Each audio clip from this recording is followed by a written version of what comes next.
na sa buto. Ayan, pag ganyan na, tignan nyo ito. Pwede na to. Tanggalin na natin. Yun, isang napakagandang araw sa inyo mga manoy. Yung episode natin ngayon, magluluto tayong kinamatisang pata ng baboy with crispy pork jowl. Ayan, meron tayong pata ng baboy. Pinalambok na natin yan. Meron tayong pork jowl. Yan, ano nang gagawin natin? Siyempre, mag-isa lang tayong bawang at sibuyas.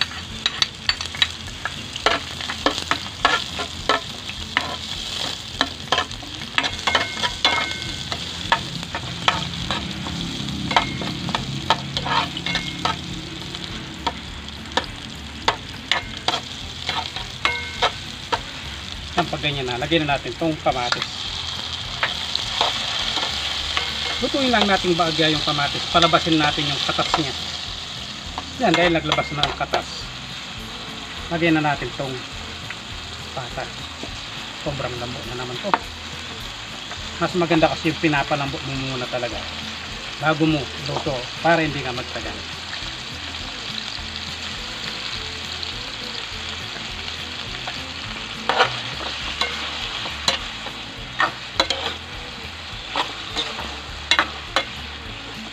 Yan, timplahan lang natin ang paminta. Tapos, patis.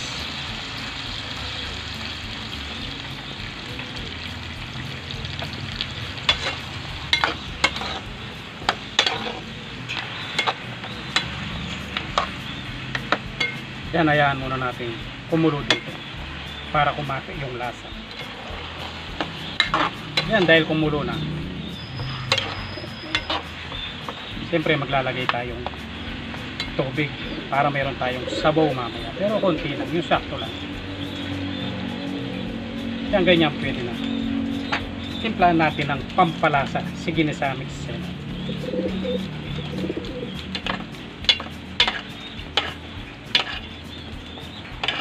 Yan, balikan natin mamaya yan pag kumukulo na talaga. Yan, pag ganyan na, siyempre lagyan na natin tong pechay.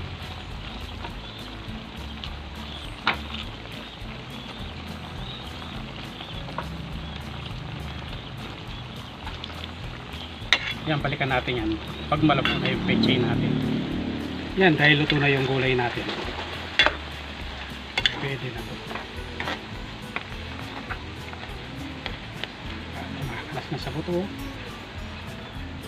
Yan, sunod na natin yung pork jowl. Hindi pa ganong mainit yung mantika para hindi tumalsik. Yan, pag ganyan na, tignan nyo ito. Pwede na to. Tanggalin na natin. Alam nyo na yung kasunod yan. Kaya ready na ang ating kinamatisang pata ng baboy crispy pork jowl. Siyempre, bago na simulan yan, magdadasal muna tayo.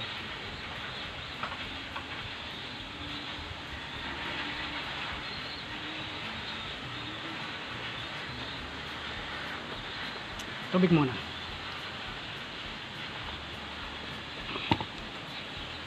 Dito muna ako sa kinamatisan. Sabawan natin yung sinangay.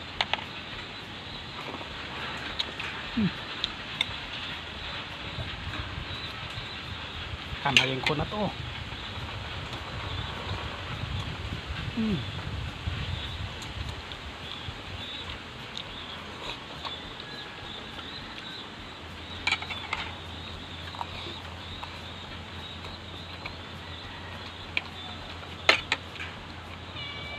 Dito tayo kay crispy pork jowl.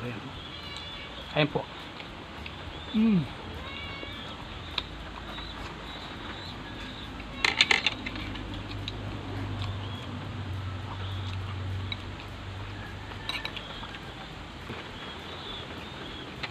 Mayroong flavor.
Dito tayo sa balat.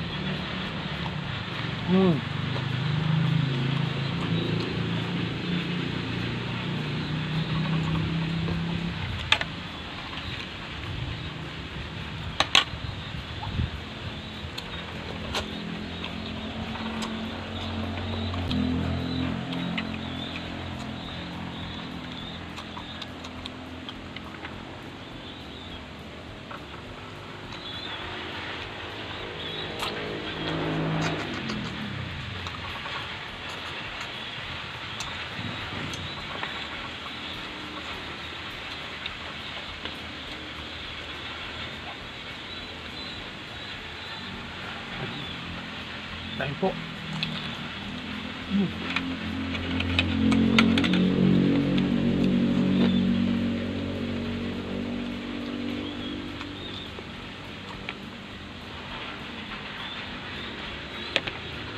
Sarap ng pork jowl. Mas masarap pa siya sa pork belly.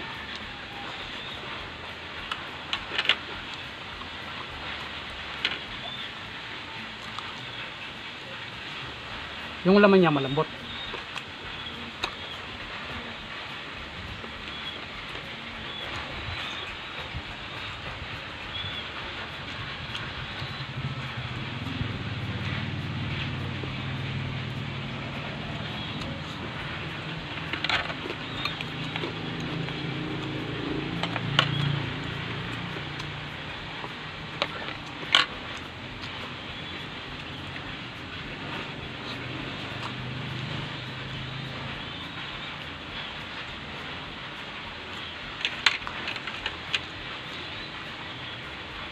Bawas-bawas tayo sa kanin.